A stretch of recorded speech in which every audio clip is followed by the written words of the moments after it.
સપોર્ટમાં જ છું. તો એ લોકો અવારનવાર આવું કરે છે, જ્યારે હોય ત્યારે. જ્યારે પણ મિટિંગ કરે છે ત્યારે તાત્કાલિક જ મિટિંગ નક્કી થઈ છે. અને એ લોકો નક્કી કરે છે તો સંકલન સમિતિ, તમે એમ કહો છો કે આખા સમાજને અમે સાથે લઈને ચાલીએ છીએ, તો અમે પણ એક સમાજના જ વ્યક્તિઓ છીએ, અમે અને ગીતાબા. તો જે લડત અમારી હતી, શરૂઆત અમારે લોકોની હતી, તો એ લોકો અમને સાઇડલાઇન કરવા માંગે છે. હું પૂછવા માંગુ છું કે અમને શું કામ ઇગ્નોર કરે છે અને અમને શું કામ આ મિટિંગમાં સામેલ કરવા નથી માંગતા? કોણ કોણ ગયા છે મિટિંગમાં? એવા કોઈ નામ તમારી જોડે આવ્યા છે સામે? જી, અત્યારે તો ન્યૂઝમાં એવું આવે છે કે ભાઈ પીટી જાડેજા ત્યાં છે, પછી કંઈક તૃપ્તિબા રાવલનું ત્યાં છે. તો એ લોકો જાય, અમને કોઈ પ્રોબ્લેમ નથી, પણ અમારું એક જ ડિસિઝન હોવું જોઈએ કે રૂપાલાબાઈની ટિકિટ રદ થાય. બીજું કોઈ સમાધાન ત્યાં થવું જોઈએ નહીં. જો ત્યાં બીજું કોઈ સમાધાન થશે તો તમારું સ્ટેન્ડ શું રહેશે? આવતીકાલે રૂપાલા ફોર્મ ભરવાના છે. જી, ત્યાં જો બીજું કોઈ સમાધાન થશે રૂપાલાભાઈના ફેવરમાં, તો ક્ષત્રિય સમાજ તો ઈચ્છશે જ નહીં, અને હું પણ નહીં ઈચ્છું.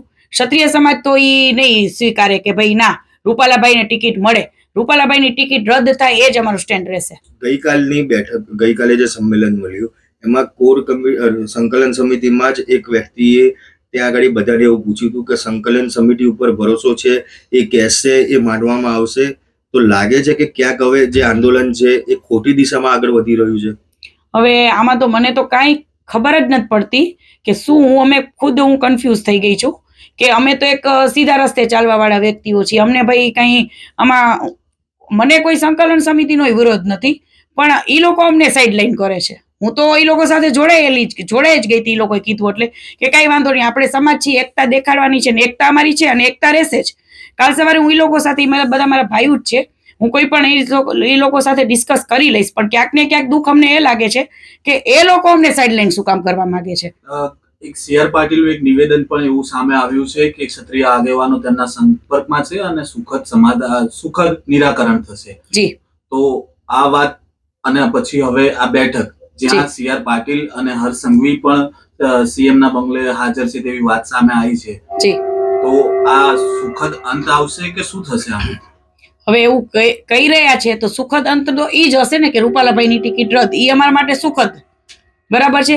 બાકી જો રૂપાલાભાઈની ટિકિટ રદ નહીં થાય તો અમારા માટે તો દુઃખની જ વાત છે ને. તો રૂપાલાની ટિકિટ રદ કરવામાં નથી આવતી, સ્વીકારે ને તમે મુખ્ય ચહેરો છો, તો શું સ્ટેન્ડ રહેશે? જો રૂપાલાભાઈની ટિકિટ રદ નહીં થાય અને બીજું કોઈક સમાધાન કરવામાં આવશે તો ક્ષત્રિય સમાજ નહીં સ્વીકારે, 100% નહીં સ્વીકારે. તમારું સ્ટેન્ડ તો એ જ રહે જે સમાજનું છે. સમાજનું સ્ટેન્ડ અને મારું સ્ટેન્ડ એક જ હોય કે ભાઈ જો રૂપાલાભાઈની ટિકિટ રદ નથી થતી અને બીજું સમાધાન કદાચ કોઈ પણ હોય તો એ કોઈ સ્વીકારશે જ નહીં. સંકલન સમિતિ જો નક્કી કરીને આવશે અને કદાચ સમાજ એમ કહેશે કે સંકલન સમિતિએ નિર્ણય લીધો એ અમને મંજૂર છે, તો પછી પદ્મિની બાનું સ્ટેન્ડ શું રહેશે? તો મારું સ્ટેન્ડ તો વિરોધ ચાલુ જ રહેશે. પદ્મિની બા કેવી રીતે વિરોધ કરશે? કેવી પદ્ધતિથી કરશે? કોઈ સભા યોજશે કે પછી પોતાનું કોઈ નવું આંદોલન માટેની જાહેરાત કરશે? જો મને કાલના ઓલામાંથી કેટલા બધાના ફોન આવ્યા છે કે કાલનું કોઈ